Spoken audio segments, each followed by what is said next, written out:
is my review of the One Piece live action anime adaptation brought to us by Netflix. So, I have quite a bit to say about this show. Mostly positive. I want to get that out there. Mostly positive. But I also want to say Oda was apparently very involved in this live action adaptation, which is unheard of in most live action adaptations.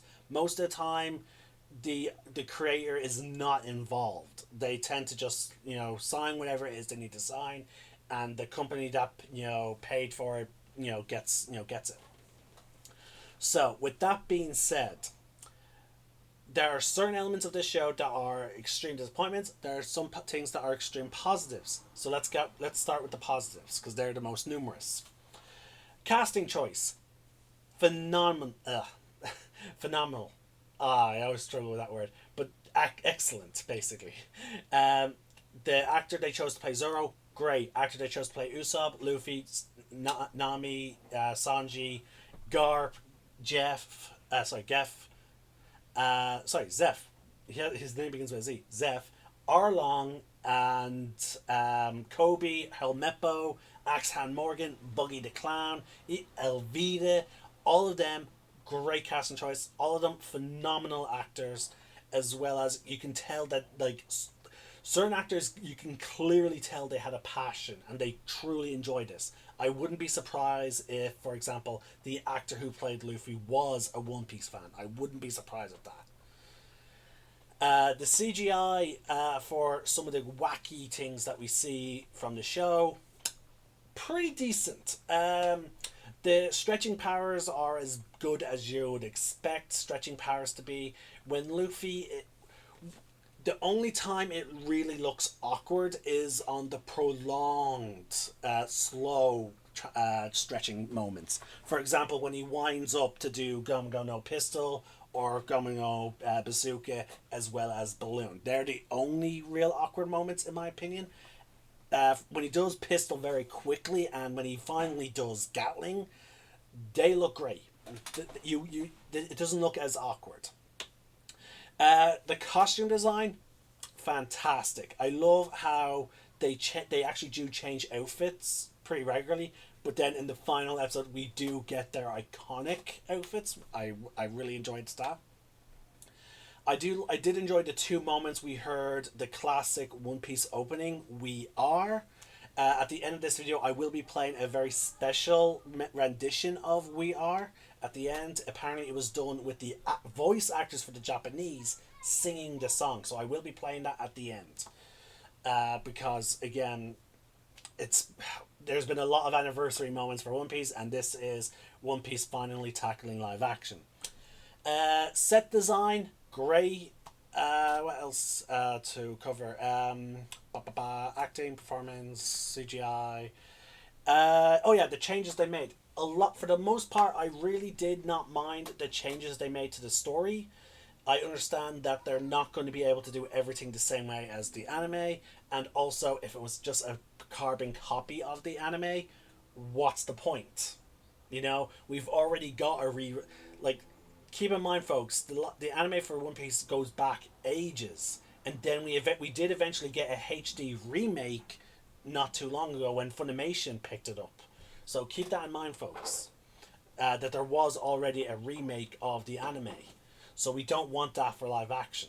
And also, can you imagine the price it would be to make 1,000? Okay, let's actually ignore fillers.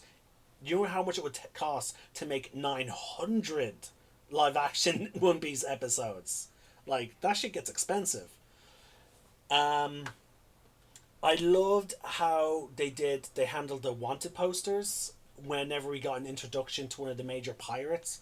It was really cool. I loved how the fact that the pirates interacted with them, with Alvida knocking hers up with her club, Buggy knocking his aside, Mihawk slashing his and cross. It was all fantastic, really enjoyable. The comedy, great, really enjoyed it. Other great moments that they transitioned from the anime to this live action. I enjoyed watching Garp toss off his Admiral Co. pick up a cannonball and chuck it like a baseball. I wish we saw him rapidly do it like we do in the anime, but again, that was still really fun.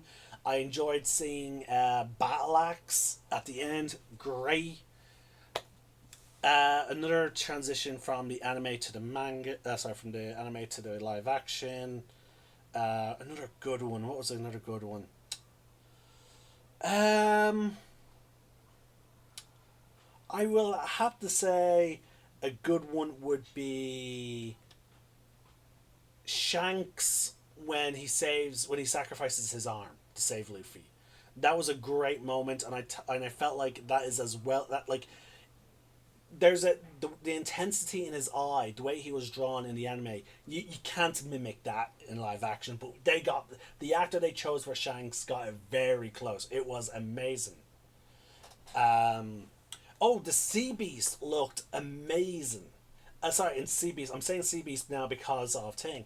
They're Sea Kings. That's the name of the sea monsters that exist in One Piece. Mind you, I always heard that the Lord of the Coast was always up for debate whether or not he was a sea beast or sea king. Um, but yeah, also the Going Merry looks absolutely stunning. And little known fact, apparently they actually built it. They actually built the Going Merry in real life, which is just amazing in my opinion. Uh, yeah, again, a lot of even though the story changes quite a bit because again it's an adaptation, it's not we don't want a carbon copy. I would be excited to see how this version of One Piece plays out. I am curious if it's going to have the what the One Piece really is. I wonder if the One Piece is going to be the exact same thing. They do tackle the black and whiteness of the One Piece world, like that not all the Marines are bad, but not all the Marines are good, and the same goes for the pirates, where the Straw Hat Pirates are in the vast major. Sorry, the Straw Hat Pirates are in the vast minority when it comes to good pirates. Now, as the manga and anime fans, we know that there are more of them, but we understand that they are in the minority. I've, but like what else? The action sequences are amazing. Really enjoyed them. Thought they were absolutely amazing. I am so glad we got two big scenes. I was glad that we got two scenes that I was actually worried that they were going to remove because they technically involve self harm. The scenes being Luffy stabbing his cheek to prove to how tough he is to Shanks, and the other being Nami stabbing her arm. Now, the change that they made with that scene, however, is it wasn't as intense as it was in the anime. In the anime, she's bawling her eyes out and she's stabbing the tattoo over and over and over again. In this, she stabs her arm only about twice before Luffy catches her arm and makes her stop. So that's a small change, but again, they had it and it was there, and I'm glad we got it. Now, with that being said, it is time to move on to the negatives, folks. And the negatives that I'm about to say are pretty big. In my opinion, they're pretty big. Okay? The live action One Piece adaptation is 8 episodes long. It covers pretty much the entirety of the East Blue saga, with the exception of Logtown. Okay? It covers from the moment Luffy leaves Fuchsia Village all the way to them defeating Arlong. Okay? As I said, they have changed the story a bit, but one of these changes, in my opinion, is extremely integral to a character. In those 8 episodes, Zoro uses this signature tree sword style, which in the anime and the manga he uses 95 or more percent of the time. The vast majority of the time when we see him fight in the manga and anime, he is using all three swords. In this live action adaptation, he uses it, to my recollection, twice. He uses it for a few seconds or even a minute against Axehand Morgan. We see a couple of techniques I recall. Then he does one technique against Dracul Mihawk. One technique. It is an absolute disgrace and disrespect to that character that they did that. The only reason that I can fathom they not doing it is because the potential difficulties it would be to do choreography with Tree Sword style or with I don't know, like they couldn't do it with CGI, or they couldn't do it because the guy just wasn't capable and they had no stunt doubles that could do it.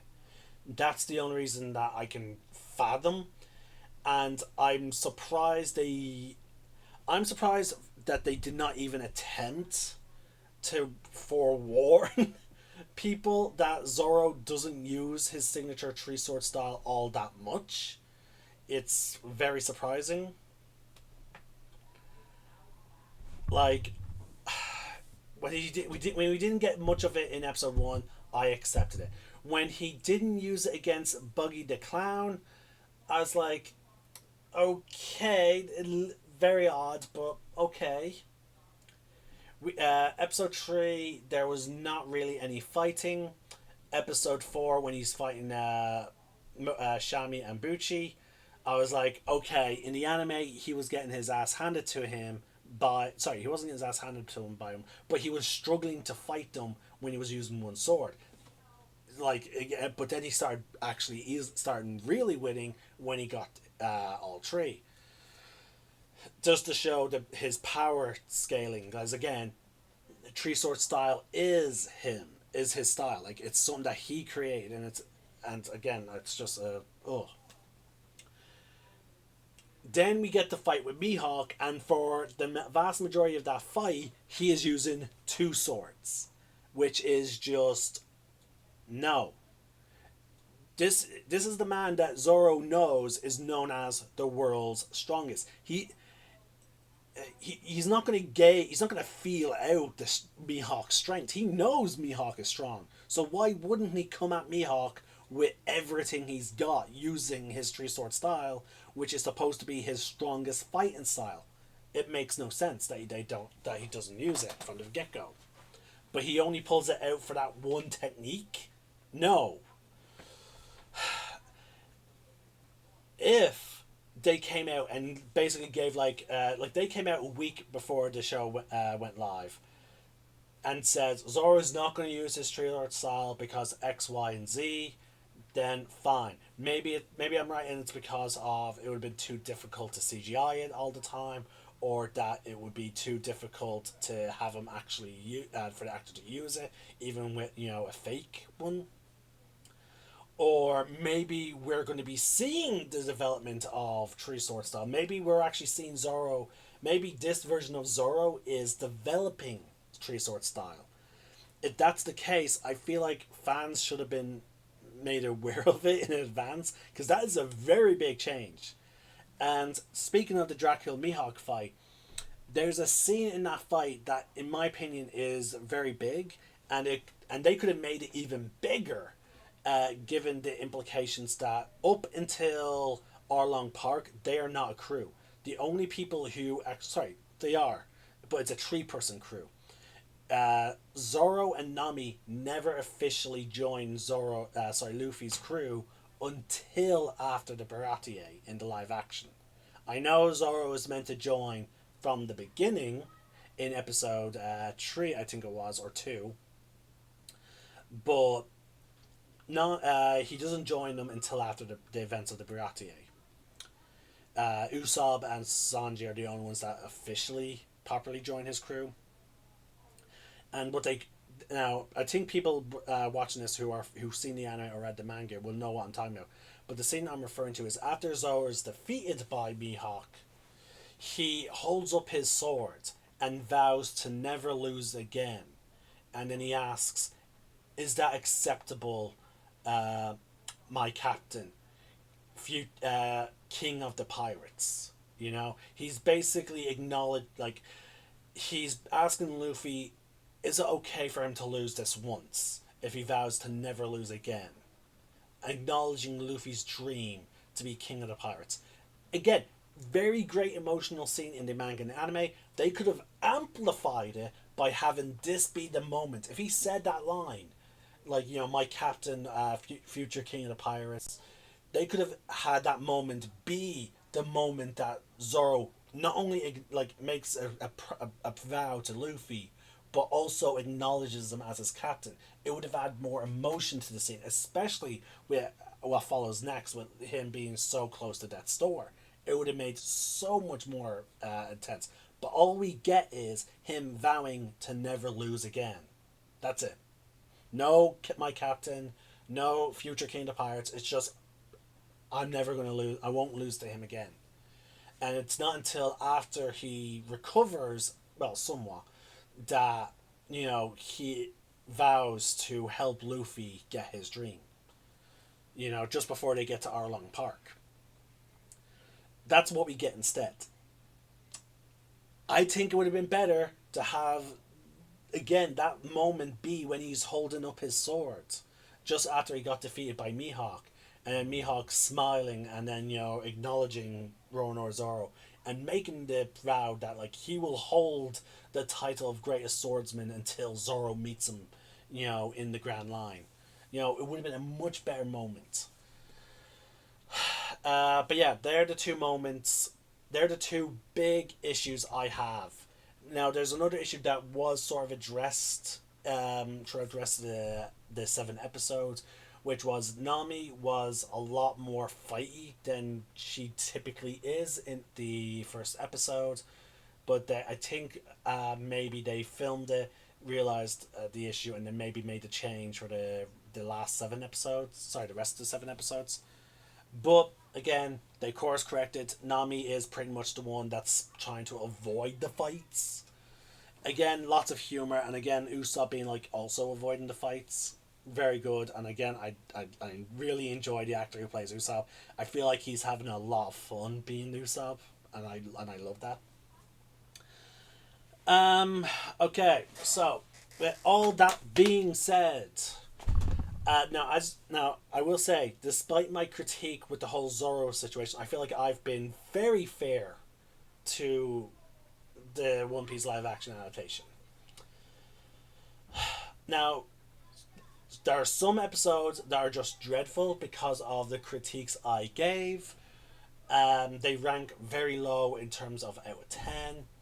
But collectively, I will have to say that this show is a good anime adaptation. It is a good, but again, with the exception of the situation with Zoro, it is a good One Piece anime adaptation. The you how should I put it? It captures. It has humor. It has action. It has like emotional moments. It has the sense of adventure and wonder. It captures a lot of the essence that is One Piece. You know, and also, sorry, there's a hilarious moment in Arlong Park where after they see Nami, Sanji's like, Nami, and then Nami like just runs right past him and hugs Zoro and Usopp. She, like, again, she barely knows Sanji. She hasn't been through anything with Sanji. She's been through Kuro with Usopp and more stuff with Zoro. I will say, I also enjoyed that Boogie got a lot more screen time than he did in the anime.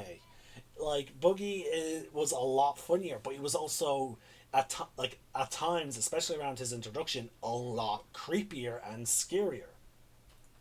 So I can't wait to see him back for season 2. I will, in my opinion, anyone who like, again, I would say, this thing, sorry, this show would honestly be a 9 or a 10. So I'll split the difference.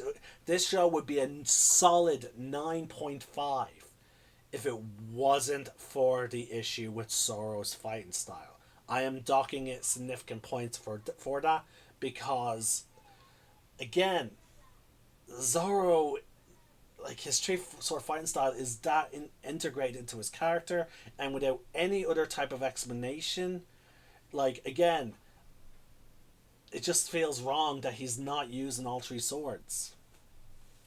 So, um, because of that, though, I am docking it 2 points.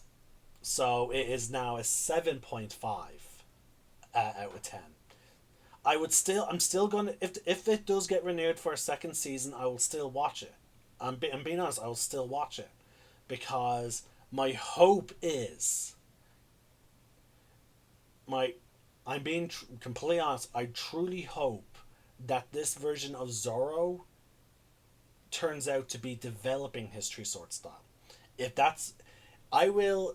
If it turns out, if Oda says in an interview or on X or on whatever social media he decides to use, if or if any of the writers or if anyone who's worked on this show basically or Oda, because again he had a lot of input for the show, if anyone like gives that as the explanation that Zoro hasn't developed his tree sword style yet, then fine.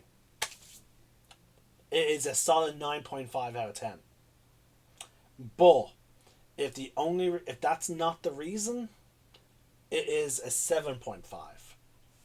Because even though everything else was great, to change a character that drastically without any kind of forewarning is a bit of a disservice to not only to the character but to the fans. I understand that this live action One Piece is more for new fans. This is an alternative One Piece for other fans.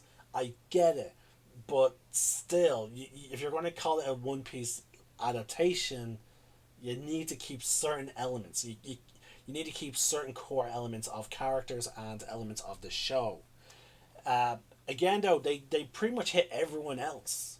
Usopp is still, again in his big fight with Chew, he uses dirty tactics. He pretends to be dead.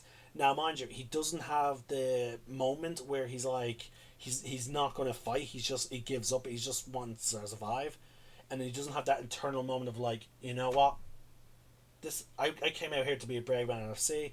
I need to fight. But he doesn't have that moment. He pretends to be dead to get to lower the defenses of his enemy. And that's fine. Usopp does that all the time. Usopp lies constantly in his fights. Like, one of his signature tactics is his Usopp hammer. The 10-ton Usopp hammer. Which is really just two frying pans, a large stick, and black sheet of paper. He lies. That's his thing. He also has Usopp Hex, I think it's called, where he describes something. But the thing is, he's so good at lying, you can't help but imagine it in your mind, and that causes you to react. Like, that's how Usopp fights, and it's fine. Mind you, it drastically changes after the time skip, but still, pre-time skip, which is what we're dealing with, Usopp lies during his fights, and it's fine. Sanji is pretty much how I expect him. I love it. I do love how they went with the manga version of his origin story, where Zeph ate his leg, as opposed to chopping his leg off to save Sanji. Technically, he does in both ways, but obviously for the anime, because it was being more aimed towards kids, they removed certain aspects. I am not too upset that Sanji is not smoking as much. Again, he's not really introduced. He's sort of introduced super late to the live action series, so it's fine, I guess. We do see him smoke, but he's not excessively smoking. If they don't have him excessively smoke, I'm not too bothered by it. It's a lot better. Them removing him smoking is a lot better than them replacing his cigarette with a lollipop. Just saying, 4 Kids was an abomination. Like, oh my god, like, please, come on. At least, people had, like, in all fairness, I believe we were warned they were making changes to One Piece. Like, we were forewarned about changes to the story. Um, the own like again, I just do not know if there was any kind of warning about Zoro's fighting style basically being drastically altered. Anyway, with that being said, as I said, if Zoro's developing his tree sword style, it's a 9.5 out of 10. If he's not, it's a 7.5 out of 10. Still an enjoyable show, just has some serious flaws when it comes to this. Now, mind you, actually, you know what? 2 points was a bit harsh, actually, for just one character. So, you know what? I'll say it's an 8.5. With the unexplained issue with Zoro's character, it's an 8.5. But it would be a 9.5 if they actually explained that he's developing his tree sword style. Hey Blazer. Oh noes. Blazer, are you only now joining the live stream chat? Just wait for you to reply.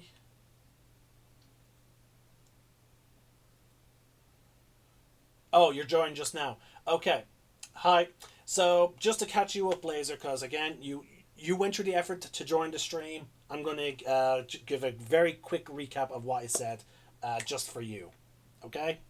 So Blaze, basically, Zoro uses Tree Sword style twice in all 8 episodes. He only uses it twice. He uses it a good bit against Axhan Morgan, and he does one technique with Tree Sword style against Dracula Mihawk in their epic duel. They did miss a great opportunity for Zoro to completely devote himself to Luffy's crew after the defeat, but again, they still had a semblance of what he said after the duel.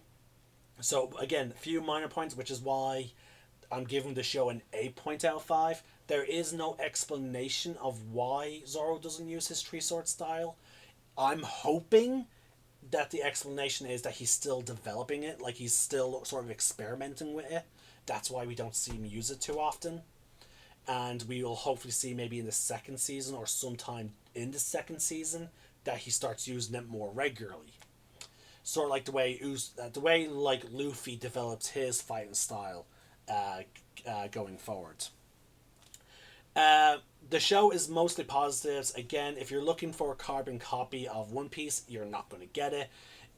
They tell a very good, interesting, unique story that still hits some major story beats of the actual anime, which is pretty good. Um, Again, I gave it an 8.5 with the potential to be a 9.5 out of 10. So, yeah.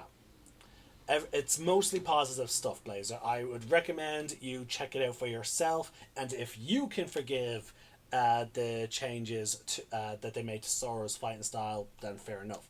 I will say, everything else, besides his fighting style, this is a great Zoro. The way he interacts with the other characters is exactly like Zoro would. Like, everything is very Zoro-esque. It's just his fighting style that they changed. Which, again, I know is a major part, but I'm not going to say they ruined One Piece. Or they didn't ruin the show, or the potential of this show. I do hope we do get a teaser for Smoker after the credits, but that's about it. So there you go, Blaze. A little quick recap of what's bad. Like, they're the only real bad things I really have to say about the show. Is that, like, it's just those moments with Zoro. Everything else is actually fantastic. It is a good One Piece adaptation. And I will say, the reason why I did not want a carbon copy of One Piece is because we already got a One Piece remake. Keep in mind, they re-released One Piece they released One Piece HD with all new animations, touch up on character design. Everything is, basically it's up to date. So we already got a remake of One Piece as an anime, in fact. So I wasn't looking for that as a live action adaptation. And also, realistically, it would be way too expensive to do 900 episodes of One Piece live action. So, yeah. We did not get the entirety of the East Blue arc. All we got was from the first episode of the anime to the defeat of Arlong. That's it. Um, we still have Logtown to go through. I wouldn't. In my opinion, what I would recommend, what I believe they should do is they just should do like maybe 1 or 2 episodes, or even a 3 episode, or even a movie. I would be happy with a movie if they do a movie or two, 1 to 3 episodes in between the official second season. So that way, the second season is them entering the Grand Line, but the movie or 3 episodes are dedicated to them being in Logtown, preparing to go into the Grand Line. That's my opinion. That's how I would approach it. But that being said, like I said, it's an 8.5 out of 10 anime adaptation. With that being said, hold on. They can't do the filler episodes. They're compartmentalizing episodes. Yeah, no, and I completely agree. That's why I said 900, because the anime is about 1,000 episodes and more. So take out about 100 episodes of filler. There's probably 200 episodes worth of filler, so maybe 800. But I want to round down, because there's like, not counting fillers, there's about 800 to 900 canon episodes. You know what I mean? So that's why I said 800 to 900. But again, can you imagine them trying to get the money to do that many live action adaptations? Also, keep in mind, they have to choose a season ender. Yeah, I suppose they have to choose a season ender. And they chose Arlong Park as opposed to Logtown. I think Logtown personally would have been a better season ender than Arlong Park. So, who knows? Um, it depends on what they have planned for Logtown. Also, keep in mind, Logtown is when they introduce one of the most, in my opinion, actually, no. I feel like Logia type devil fruits will be easier to CGI. They'll probably look a lot better than the other CGI devil fruit powers they will have to do.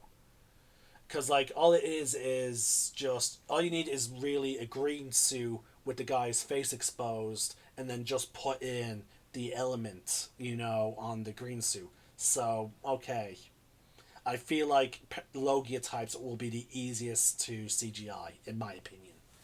So Smoker is going to be cool. I can't wait to see who they cast as Smoker. But yeah, as I said, I hope we see his bike. I want to see a live action version of Smoker's motorcycle, because remember that thing's powered by his devil fruit. That thing was absolutely amazing, and I also loved Ace's personal bow that is also powered by his devil fruit. Again, One Piece is fantastic, and again, like I said,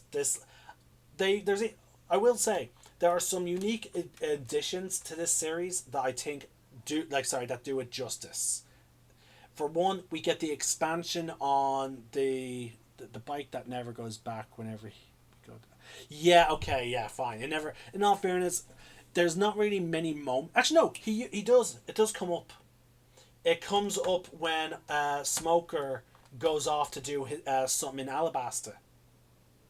When he leaves Tashigi in charge and tells her to go to the capital in Alabasta, he goes to investigate something else, and he takes his bike across the desert while her and the rest of the Marines go to the capital. So he does bring the bike with him. We just don't. It's just all we see is him getting on it. We don't see it in action.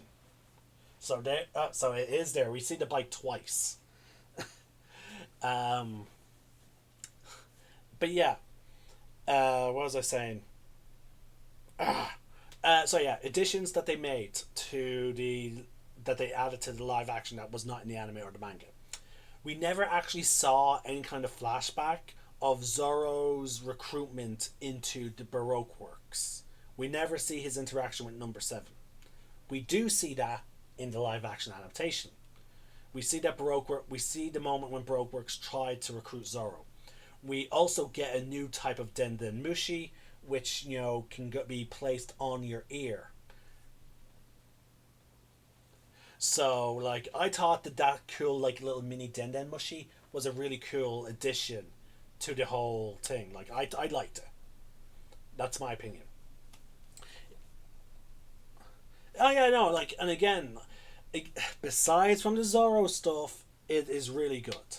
Now, with that little extra bonus stuff for the person who just joined the live stream, folks, I need to get something to eat, get something to drink, and export this video to YouTube, as well as try and have a bit of a snooze before my late night D&D game. This is the Celtic Nerd signing out. One name, one sky.